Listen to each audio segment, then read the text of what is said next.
Hi ಎಲ್ಲರಿಗೂ ನಮಸ್ಕಾರ. Welcome back to sisters cooking channel.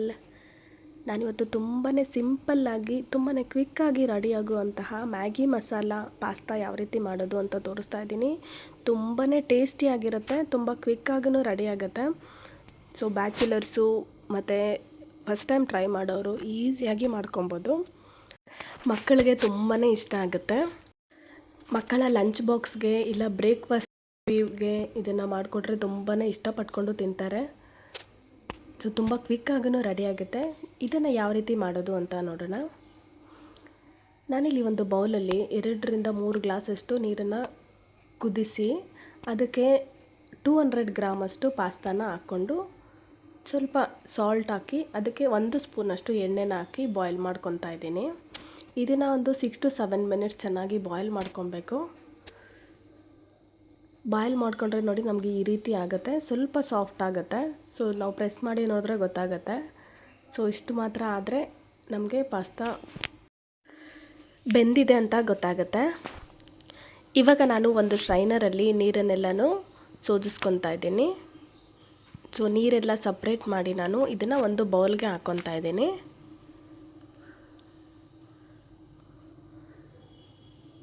ನಮಗೆ ಅಂಟೋ ರೀತಿ ಇರಬಾರ್ದು, ಅದು ಉದ್ರುದ್ರಾಗಿ ಇರಬೇಕು. ಸೊ ನಿಮಗೆ ಅಂಟೋ ರೀತಿ ಅಂತ ಅನಿಸಿದ್ರೆ ಸ್ವಲ್ಪ ತಣ್ಣೀರು ಹಾಕ್ಕೊಂಡು ನಾವು ಅದನ್ನು ಸ್ಟ್ರೈನರಲ್ಲಿ ಆ ನೀರೆಲ್ಲ ಬಗ್ಗಿಸ್ಕೊಂಡ್ರೆ ನಮಗೆ ಸ್ಟಿಕ್ಕಿಯಾಗಿರ್ದಿರ ಉದ್ರುದ್ರಾಗಿ ಇರುತ್ತೆ. ನಾನಿಲ್ಲಿ ಒಂದು ಬಾಣಲಿಯಲ್ಲಿ 2 ಸ್ಪೂನ್ ಆಗೋಷ್ಟು ಎಣ್ಣೆನ ಹಾಕ್ತಾಯಿದ್ದೀನಿ. ಎಣ್ಣೆ ಬಿಸಿ ಆದಮೇಲೆ ಸಣ್ಣ ಸಣ್ಣದಾಗಿ ಕಟ್ ಮಾಡಿರುವಂತಹ ಒಂದು ಈರುಳ್ಳಿನ ಹಾಕ್ಕೊತಾ ಇದ್ದೀನಿ. ಹಾಕ್ಕೊಂಡು ಚೆನ್ನಾಗಿ ಫ್ರೈ ಮಾಡಬೇಕು. ಒಂದು 2 ನಿಮಿಷ ಈರುಳ್ಳಿನ ಫ್ರೈ ಮಾಡಿ ಆದಮೇಲೆ 1 ಸ್ಪೂನ್ ಆಗೋಷ್ಟು ಜಿಂಜರ್ ಗಾರ್ಲಿಕ್ ಪೇಸ್ಟ್ ಹಾಕ್ಕೊತಾ ಇದ್ದೀನಿ.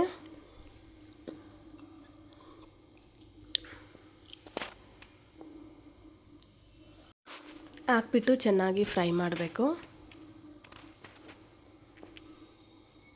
ಇದು ಫ್ರೈ ಮಾಡಿ ಆದಮೇಲೆ ಒಂದು ಈರುಳ್ಳಿನ ಕಟ್ ಮಾಡಿ ಹಾಕ್ಕೊತಾ ಇದ್ದೀನಿ. ಇದನ್ನು ಕೂಡ ಚೆನ್ನಾಗಿ ಫ್ರೈ ಮಾಡಬೇಕು.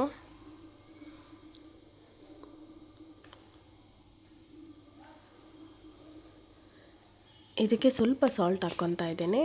ನಾವು ಮೊದಲೇ ಪಾಸ್ತಾನ ಬೇಯಿಸೋವಾಗ ಅದಕ್ಕೆ ಸಾಲ್ಟ್ ಹಾಕಿರ್ತೀವಿ. ಸೊ ನೋಡಿಕೊಂಡು ನಾವು ಸ್ವಲ್ಪ ಸಾಲ್ಟನ್ನ ಆ್ಯಡ್ ಮಾಡ್ಕೊಬೇಕಾಗತ್ತೆ. ಅದಾದಮೇಲೆ ಇದಕ್ಕೆ ನಾವು ತರಕಾರಿಗಳನ್ನ ಆ್ಯಡ್ ಮಾಡ್ಕೊಬೇಕು. ಸ್ವಲ್ಪ ಕ್ಯಾರೆಟು ಮತ್ತು ಸ್ವಲ್ಪ ಬೀನ್ಸು ಹಾಕ್ಕೊತಾ ಇದ್ದೀನಿ.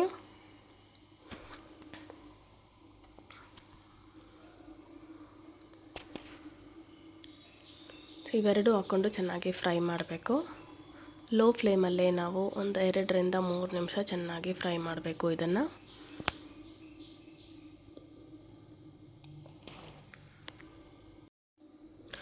ಫ್ರೈ ಮಾಡಿ ಆದಮೇಲೆ ನಾನು 1 ಸ್ಪೂನಷ್ಟು ಟೊಮೊಟೊ ಕೆಚಪ್ ಹಾಕ್ಕೊಳ್ತಾ ಇದ್ದೇನೆ. ಟೊಮೊಟೊ ಕೆಚಪ್ ಹಾಕಿ ಚೆನ್ನಾಗಿ ಮಿಕ್ಸ್ ಮಾಡಬೇಕು.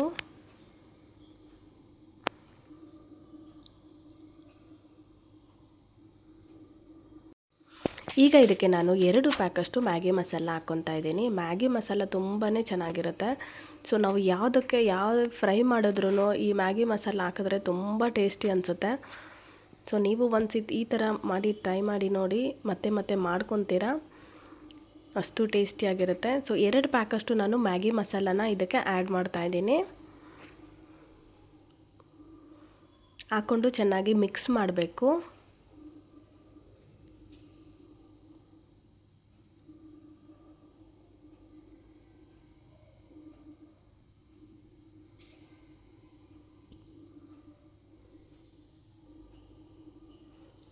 ಚೆನ್ನಾಗಿ ಮಿಕ್ಸ್ ಮಾಡಬೇಕು. 1-2 ನಿಮಿಷ ಚೆನ್ನಾಗಿ ಅದು ಲೋ ಫ್ಲೇಮಲ್ಲೇ ಚೆನ್ನಾಗಿ ಬೇಯಬೇಕು. ಸೊ ಆ ಥರ ಮಿಕ್ಸ್ ಮಾಡ್ಕೊಬೇಕಾಗತ್ತೆ.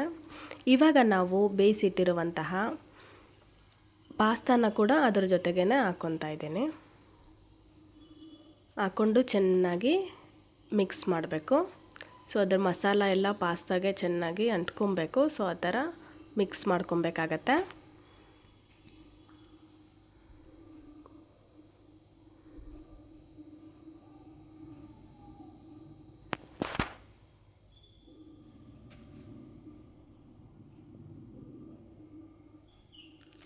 ಈ ಥರ ಮಿಕ್ಸ್ ಕೊಟ್ಟರೆ ನಮಗೆ ತುಂಬಾ ಟೇಸ್ಟಿಯಾಗಿರುವಂತಹ ಮಕ್ಕಳು ತುಂಬಾ ಇಷ್ಟಪಟ್ಟು ತಿನ್ನುವಂತಹ ಪಾಸ್ತಾ ರೆಡಿ ಆಗುತ್ತೆ. ಸೊ ಸಿಂಪಲ್ಲಾಗಿ ಎಷ್ಟು ಈಸಿಯಾಗಿ ಮಾಡ್ಕೊಬೋದು, ತುಂಬ ಕ್ವಿಕ್ಕಾಗಿ ರೆಡಿ ಆಗುತ್ತೆ. ಸೊ ಒನ್ಸ್ ನೀವು ಟ್ರೈ ಮಾಡಿ ಮತ್ತೆ ಮತ್ತೆ ಮಾಡ್ಕೊತೀರಾ. ಈ ಥರ ಮಾಡಿಕೊಟ್ರೆ ಮಕ್ಕಳು ಕೂಡ ಮತ್ತೆ ಮತ್ತೆ ಕೇಳಿ ಮಾಡಿಸ್ಕೊತಾರೆ, ಅಷ್ಟು ರುಚಿಯಾಗಿರುತ್ತೆ.